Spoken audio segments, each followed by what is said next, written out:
So basically guys, आप में से ज़्यादातर लोगों को तो चेरनोबिल डिजास्टर के बारे में पता ही होगा।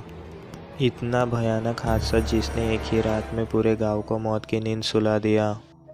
जिन्हें इस हादसे के बारे में नहीं पता उन्हें मैं थोड़ा सा बता देता हूँ।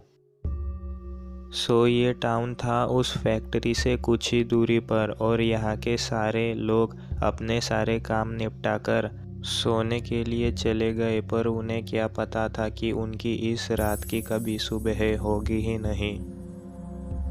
कुल 50,000 लोगों की आबादी से भी ज़्यादा का गांव लाशों की ढेर में तब्दील हो गया जब रात को उन्हें आवाज़ आई, और वो आवाज़ उसी फैक्ट्री में से आई थी। शायद कुछ फटने की आवाज़ थी।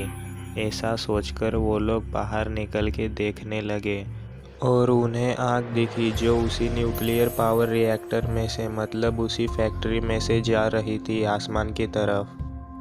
और वो सब लोग ये नज़ारा खड़े रहकर देखने लगे, पर उन्हें नहीं पता था कि रेडियो एक्टिव कण उनकी तरफ बड़ी तेज़ी से बढ़ रहे हैं। वो ब्लास्ट इतना पावरफुल था कि उसने कुछ ही देर में रेडियो एक्टिव कणों को चेरनोबिल और उसके आसपास के एरिया में फैला दिया। सिर्फ आसपास के एरिया में ही नहीं, जहाँ पर प्लांट था उससे 30 किलोमीटर की दूरी पर सब जगह ये रेडियो एक्टिव कण फैलने लगे। और जहाँ जहाँ ये कण फैले वहाँ सभी तरफ चारों तरफ तबाही मचा दी। सो ये कहानी ज़्यादातर लोगों को तो पता है, पर जिन्हें नहीं पता थी उन्हें मैंने ये कहानी शॉर्ट में बता दी। अब आते हैं अपने टॉपिक प्रिपियात विलेज पर, जिसे इसी चेरनोबिल इंसिडेंट ने मौत की नींद सुला दिया। सो गाइज, इस विलेज में पहले 50,000 लोग रहते थे, जैसे मैंने आपको पहले बताया, पर अभी वहाँ पर एक भी इंसान का नामो निशान तक नहीं है। वहाँ पर आज तक सब कुछ वैसे का वैसा ही पड़ा हुआ है। कुछ लोग अपने घर छोड़ के भाग गए, या कुछ लोगों ने वहाँ पर ही अपना दम तोड़ दिया।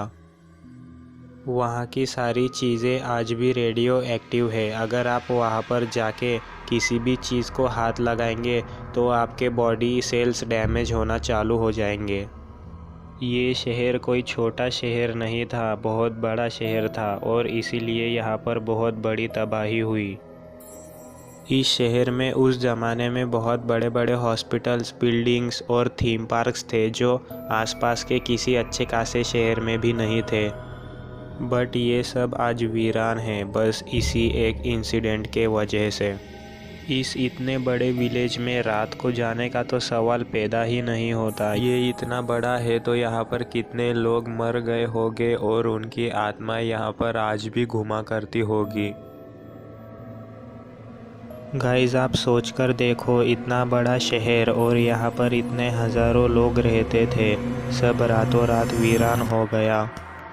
अब बस यहाँ पर दिन में टूरिस्ट और जो यहाँ की रखवाली करते हैं वो यहाँ पर घूमते हैं, और जैसे ही रात हो जाती है तो लगता ही नहीं कि यहाँ पर कोई शहर है या था। ये इतिहास की सबसे बड़ी तबाहियों में से एक है, और इसकी भरपाई आज तक नहीं हुई और ना ही कभी होगी।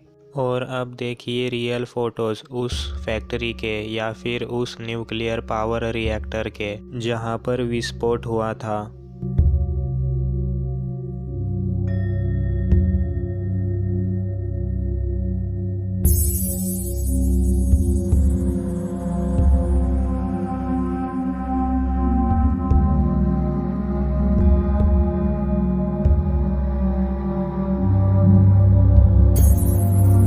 तो ये थे कुछ रियल फोटोज़ उस न्यूक्लियर पावर रिएक्टर या फैक्ट्री के। इस रेडिएशन ने अपनी चपेट में इंसानों को तो लिया ही, साथ पेड़ों पौधों को भी ले लिया। आप वीडियो में देख सकते हैं ये पेड़ पौधे कैसे रेड हो गए हैं, और इस जगह पर एक जंगल भी है जिसे रेड फॉरेस्ट भी कहते हैं। सो गाइज, ये थी चेरनोबिल और प्रिपियात की हॉरर स्टोरी जो मुझे पता थी। अगर आपको ऐसी ही स्टोरी वाली वीडियोस चाहिए तो मुझे कमेंट करके बताना। Thanks for watching.